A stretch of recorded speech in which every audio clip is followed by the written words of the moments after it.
There are moments in life when everything you once knew begins to dissolve. The people fade away. The noise quiets. The world that once embraced you now feels distant, as if you're watching it through a window you can no longer open.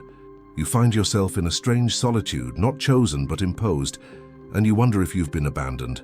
But what if I told you that this separation, this uncomfortable distance from everything familiar, is not punishment but preparation? What if the very isolation that terrifies you is the sacred ground where your true self is being forged? In the depths of human experience, there exists a paradox that few dare to examine. We spend our lives seeking connection, building bridges to others, creating identities within the social fabric, yet the most profound transformations occur when we are stripped of all of it. When God, the universe, or whatever force governs the mysteries of existence decides to pull you away from the world, it is not to destroy you. It is to reveal you, to yourself, to your purpose, to the person you were always meant to become, but could never see while surrounded by the mirrors of other people's expectations. This revelation does not come easily. It arrives through the dark corridor of isolation, through the uncomfortable silence where your own thoughts become your only companions. It comes when you are forced to sit with your wounds, your fears, your unprocessed pain. The world is loud, and in its noise, we learn to hide. We hide our inadequacies behind achievement. We hide our loneliness behind crowded rooms. We hide our emptiness behind constant motion. But when God separates you from the world, all your hiding places crumble. You might recognize this separation in different forms. Perhaps it's the sudden loss of friendships that once felt eternal. Perhaps it's a season where every door you knock on remains closed. Perhaps it's an inexplicable feeling that you no longer belong in spaces that once felt like home. You attend gatherings and feel like a ghost among the living. You speak and your words seem to evaporate before reaching anyone's ears.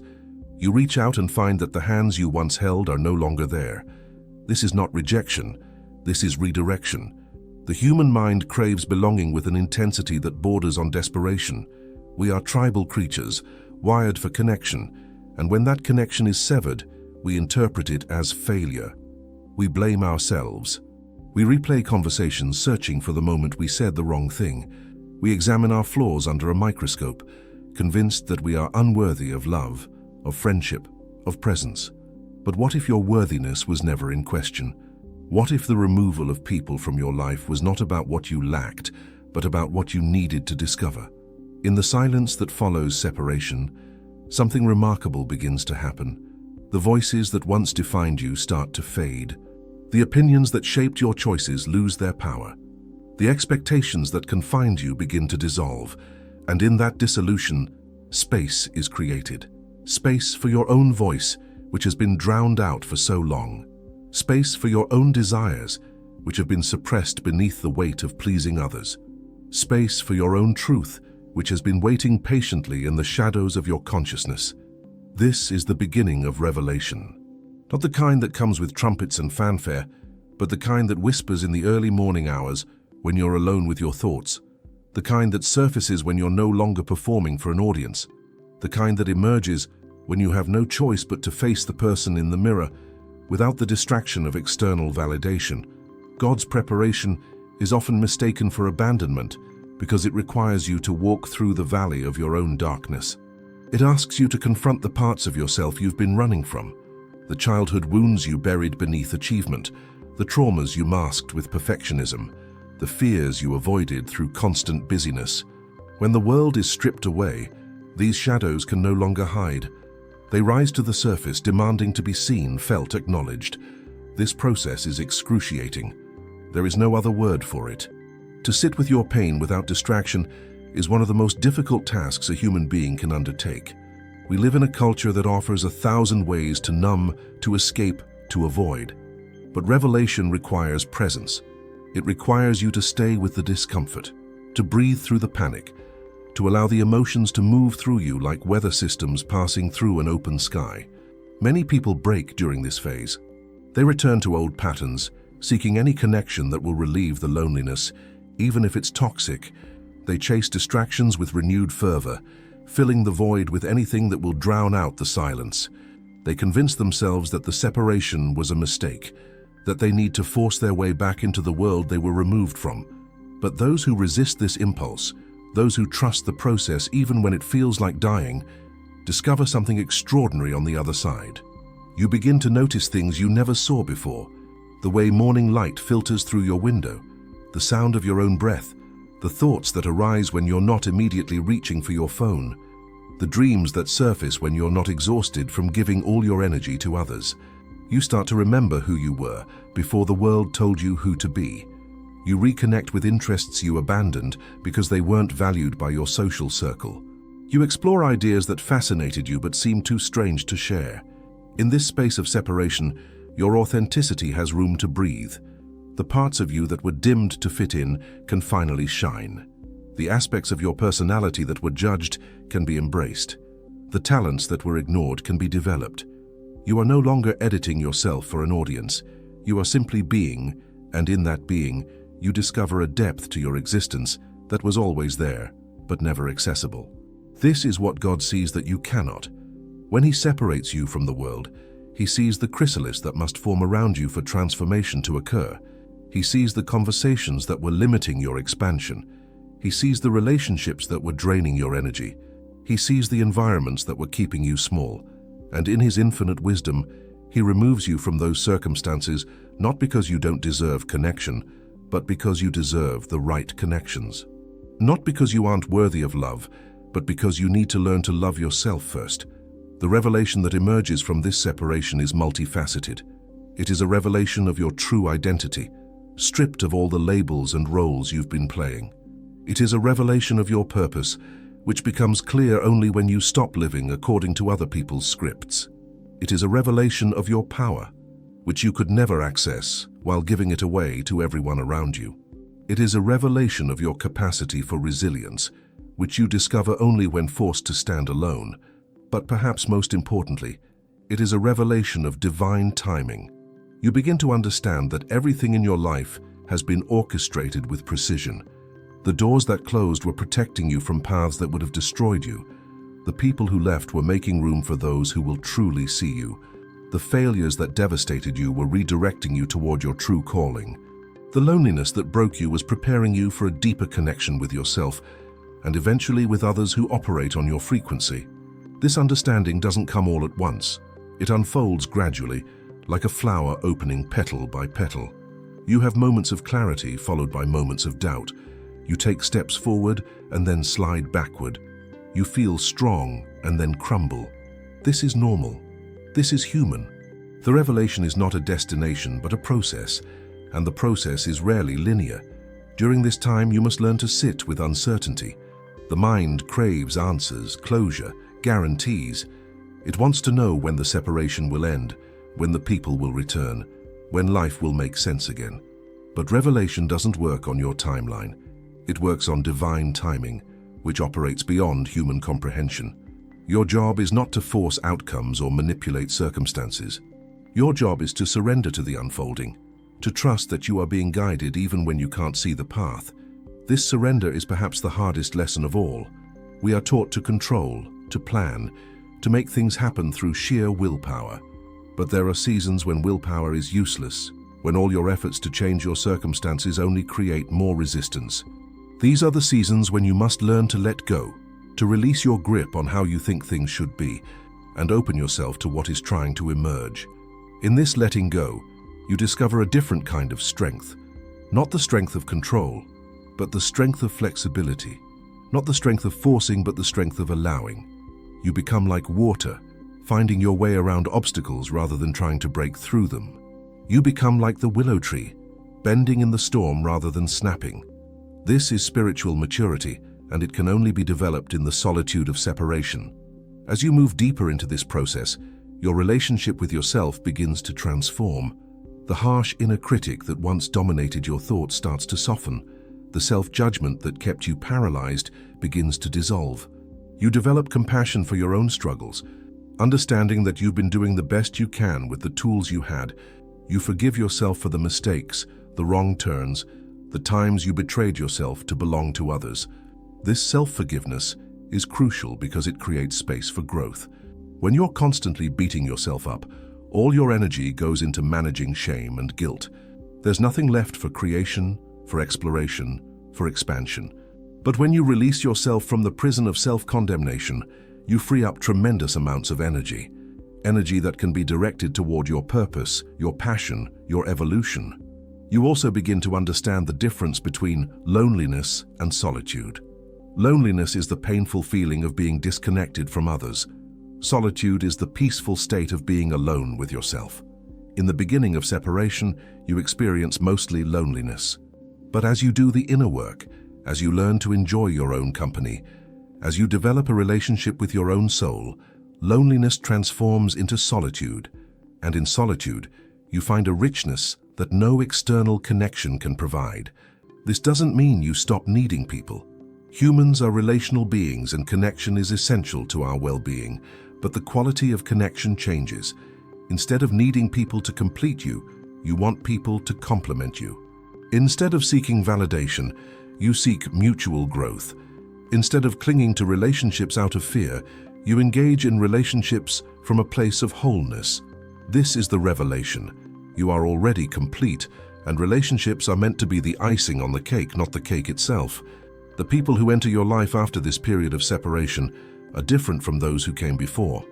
They see you, really see you, not the version of you that you used to perform. They appreciate your depth, your complexity, your authenticity.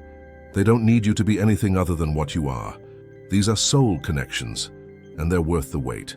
They're worth every moment of isolation, every tear shed in the darkness, every night you wondered if you'd ever belong anywhere again. But even these connections are not the ultimate goal. The ultimate goal is your relationship with the divine, with God, with the source of all creation. When you are separated from the world, you are forced to turn inward, and in turning inward you discover that you are never truly alone. There is a presence within you, a consciousness that has been with you since birth and will be with you beyond death. This presence is your true home, and reconnecting with it is the purpose of your separation. Many spiritual traditions speak of this journey. The mystics called it the dark night of the soul. The shamans called it the descent into the underworld. The psychologists called it the process of individuation. The language differs, but the experience is universal. It is the death of the false self and the birth of the true self. It is the shedding of who you thought you were to reveal who you actually are. It is painful, disorienting, and absolutely necessary. Throughout this journey, you will be tested. Your commitment to your own growth will be challenged. Old patterns will resurface, tempting you to return to familiar but limiting ways of being. Old connections will reappear, asking you to go back to who you used to be. Old fears will scream at you, insisting that you're making a mistake by choosing solitude over belonging. These tests are not obstacles, they are confirmations that you are on the right path. They are opportunities to choose yourself over and over again. Each time you choose yourself, you strengthen your connection to your truth. Each time you honor your boundaries, you build self-respect. Each time you sit with discomfort instead of running from it, you expand your capacity to hold complexity. Each time you trust the process despite not seeing the outcome, you deepen your faith. These choices accumulate, and over time, they transform you into someone unrecognizable from who you were when the separation began.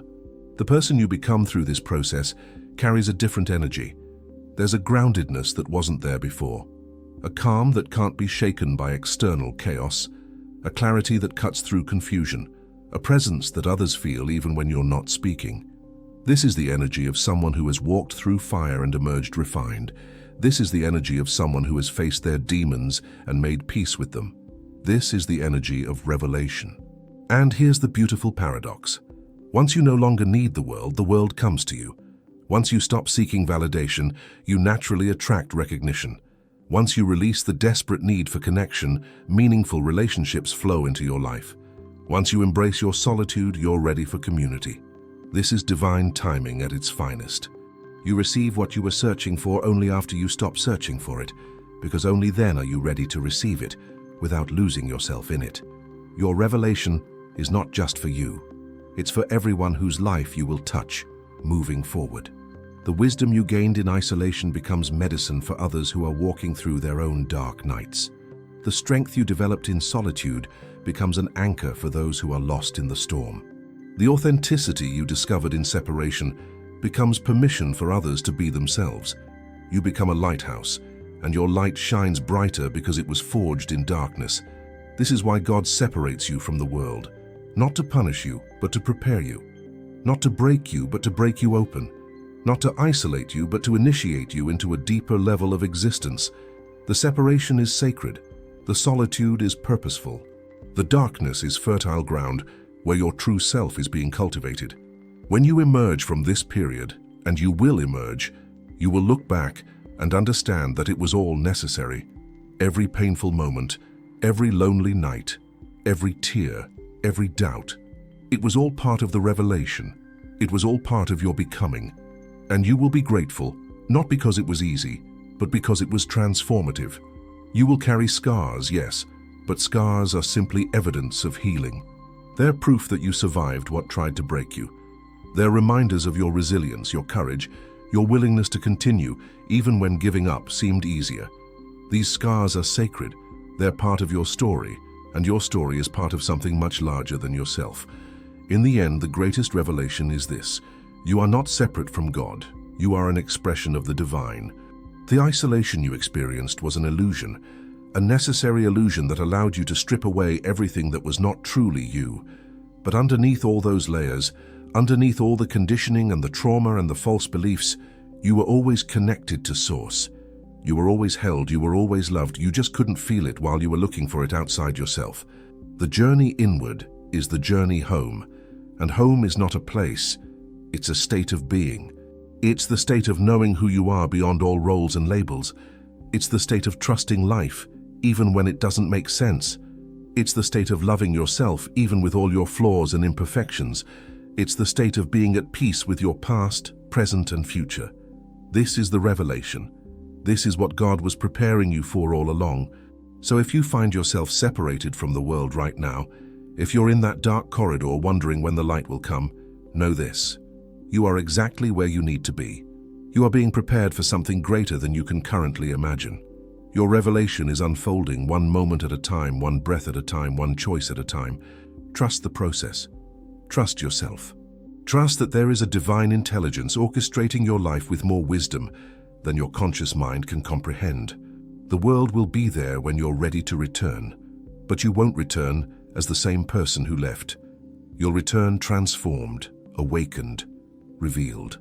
And that version of you, the one being forged in the fire of solitude, is worth every moment of the wait. This is not the end of your story. This is the beginning of your truth. This is your revelation. There is something profound that happens when you stop resisting the isolation and begin to see it as an invitation to explore the territories of your inner landscape that you've been avoiding for years, perhaps decades. These are the places where your unexpressed emotions live, where your abandoned dreams wait, where your deepest truths reside in patient silence. The world never gave you permission to explore these spaces because the world needs you to be functional, productive, predictable. But God needs you to be whole. Wholeness is not the same as perfection. Wholeness means integrating all the fragmented parts of yourself, the light and the shadow, the strength and the vulnerability, the clarity and the confusion. It means acknowledging that you are not one-dimensional, that you contain multitudes, contradictions, complexities. During your time of separation, you have the opportunity to gather these scattered pieces and weave them into a coherent self.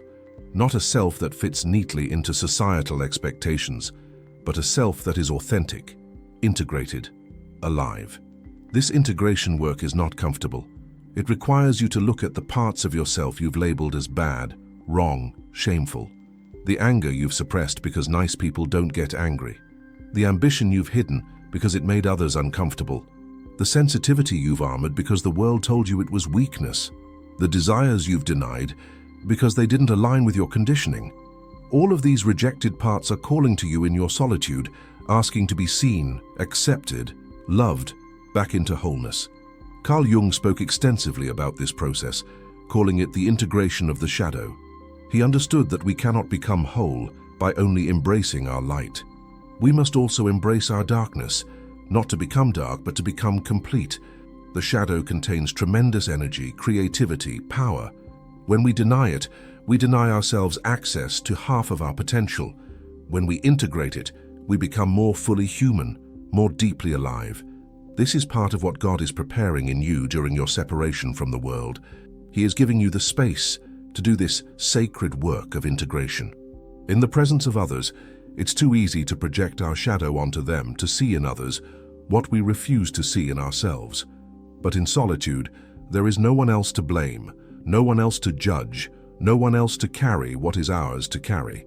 We are confronted with ourselves in all our complexity, and we have a choice to run or to stay.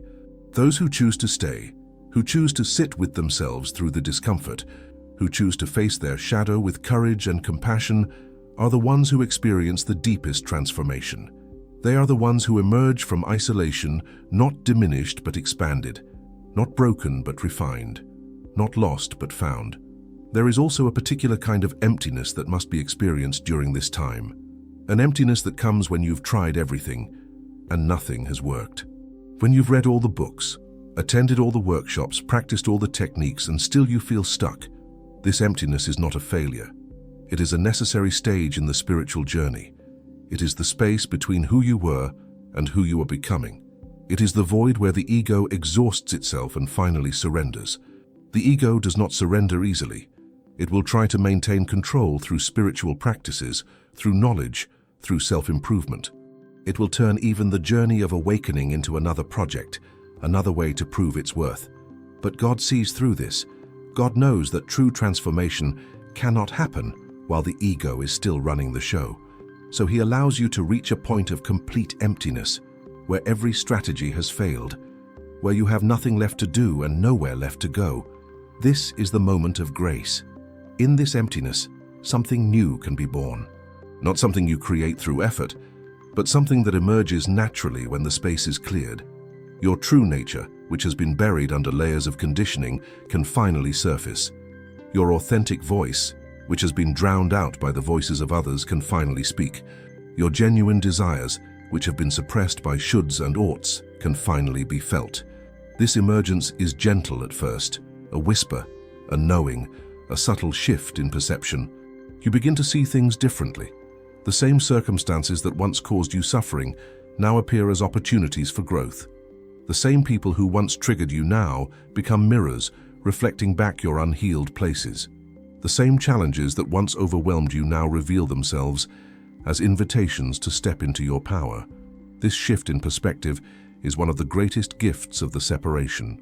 When you are in the thick of life, caught up in the drama and the doing, it's impossible to see with clarity. But when you step back, when you are removed from the noise, you gain perspective. You see patterns you couldn't see before. You understand dynamics you couldn't understand before. You recognize truths you couldn't recognize before. This perspective allows you to make different choices when you eventually return to the world. You no longer automatically react from old programming. You pause. You feel into what is true for you in this moment. You respond from a place of consciousness rather than conditioning. This is freedom. Not freedom from responsibility or relationship, but freedom from the unconscious patterns that have been running your life. During your separation, you also develop a different relationship with time. In the world, time is linear, rushed, scarce. There is never enough time. You're always behind, always playing catch-up, always anxious about the future or regretful about the past. But in solitude, time becomes spacious. You drop into the eternal present where past and future dissolve, and all that exists is this moment, this breath, this sensation, this thought arising and passing. Living in the present moment is not a concept to understand, but an experience to embody. It happens naturally when you are no longer using the past or future to define yourself, when you are not constantly referencing your history to explain your current state, when you're not projecting into the future to escape your current reality, when you are simply here, now, fully present to what is. This presence is profoundly healing. Most of our suffering comes from our resistance to the present moment, from our wish that things were different than they are. But when you surrender to what is, when you accept reality as it presents itself, the struggle ceases. This doesn't mean you become passive or stop working toward change. It means you stop fighting with reality and instead work with it. You dance with what is rather than wrestling with what should be. God's preparation also involves teaching you discernment. Not the discernment that judges others, but the discernment that allows you to recognize what is aligned with your truth and what is not. During your time in the world, you may have said yes to things that were a no in your body. You may have participated in relationships that depleted you. You may have engaged in activities that numbed you. You did these things because you didn't know how to trust your inner guidance. But in solitude, your inner guidance becomes impossible to ignore. Without the external noise, you can finally hear it clearly. It speaks through your body, through sensations of expansion or contraction, openness or closure. It speaks through your emotions, through feelings of alignment or misalignment, peace or unease. It speaks through your intuition, through knowing that arises without logical explanation. Learning to trust this inner guidance is essential for the next phase of your journey. When you return to the world, you will need this compass to navigate the complexity of human relationship and social interaction. You will need to know what is yours to carry and what is not. What is your path and what is someone else's? What is your truth and what is conditioning? This discernment protects your energy. It allows you to engage with the world without losing yourself in it. It allows you to be present with others without absorbing their emotional states. It allows you to offer your gifts without depleting your resources. This is the wisdom that comes from solitude, the ability to be in the world, but not of it. Another crucial aspect of God's preparation is teaching you about divine timing. The world operates on human timing, which is always rushed, always impatient, always trying to make things happen before they're ready. But divine timing operates according to a different intelligence, one that understands that everything has its season. There is a time to plant and a time to harvest, a time to speak and a time to be silent, a time to connect and a time to withdraw. Your separation is happening in divine timing. It is not random. It is not punishment. It is not a mistake. It is perfectly orchestrated to occur at the exact moment when you are ready for the transformation it will bring. If it had happened earlier, you wouldn't have been prepared. If it happens later, you would have missed the window. But it is happening now because now is when you need it. Understanding this removes the urgency and anxiety from your experience. You stop trying to rush through it. You stop wishing it would end. You stop comparing your timeline to others. You settle into the rhythm of your own unfolding, trusting that everything is happening exactly as it should. This trust is perhaps the ultimate lesson of separation. Trust that you are being guided. Trust that you are being held. Trust that even in the darkest moments, you are not abandoned. This trust is not blind faith. It is the result of paying attention to the synchronicities, the signs, the moments of grace that appear even in the midst of difficulty. When you look back, you can see how every closed door led you to an open one, how every loss created space for a gain, how every ending was actually a beginning. Cultivating this trust transforms your relationship with uncertainty. Instead of needing to know how everything will unfold, you can relax into the mystery. Instead of trying to control outcomes, you can surrender to the process. Instead of resisting change, you can flow with it. This is the spiritual maturity that God is developing in you, the ability to walk by faith rather than sight. Your time of separation is also preparing you to hold space for others who will walk through similar experiences. The empathy you develop for your own struggle becomes empathy for the struggles of others. The compassion you extend to yourself becomes compassion you can extend to them. The wisdom you gain from your journey becomes wisdom you can share with those who are just beginning theirs. This is how healing spreads. One person does the inner work, faces their shadows, integrates their wounds, and in doing so they raise the collective consciousness. They become a beacon for others, showing through their presence that transformation is possible. That darkness is not the end. That isolation can lead to revelation. That separation from the world can lead to reunion with the self and with God. When you understand this larger purpose, your suffering takes on new meaning. It is no longer just personal pain. It is part of your initiation into service. It is the fire that refines you into the vessel you need to become to hold the light you are meant to carry. This doesn't make the pain less real, but it makes it more bearable. It gives it context. It reminds you that nothing is wasted, that every experience is contributing to your evolution, and through you, to the evolution of others. As your time of separation continues, you may notice that your values shift. Things that once seemed important, status, possessions, approval, begin to lose their hold on you. Things that you once overlooked, presence, authenticity, connection to nature, silence, become precious. This recalibration of values is part of the revelation. You are remembering what truly matters, what genuinely nourishes your soul, what actually brings lasting fulfillment. This shift in values will change how you engage with the world when you return. You will make different choices. You will prioritize differently. You will say no to things you once would have said yes to, and yes to things you once would have avoided. This is not because you have become judgmental or superior, but because you have become clear about who you are, clear about what you need, clear about what you're here to do. The revelation that God is preparing in you is ultimately a revelation of love. Not romantic love, though that may be part of it, but the love that is the fabric of existence itself. The love that holds all things. The love that never abandons, never judges, never withdraws. The love that is always present, waiting to be recognized. During your separation, as you strip away everything that is not love, the fear, the judgment, the conditioning, you come closer and closer to this essential truth. You realize that you are made of love, that you came from love, that you will return to love, that love is not something you need to earn or deserve. It is what you are. This realization changes everything. It dissolves the core wound of unworthiness that has been driving so much of your behavior. It frees you from the exhausting need to prove your value. It allows you to simply be, knowing that your being is enough. When you know yourself as love, you can no longer be destroyed by rejection. You can no longer be diminished by criticism. You can no longer be defined by success or failure. You rest in the unshakable knowing of your inherent worth, your divine nature, your eternal essence.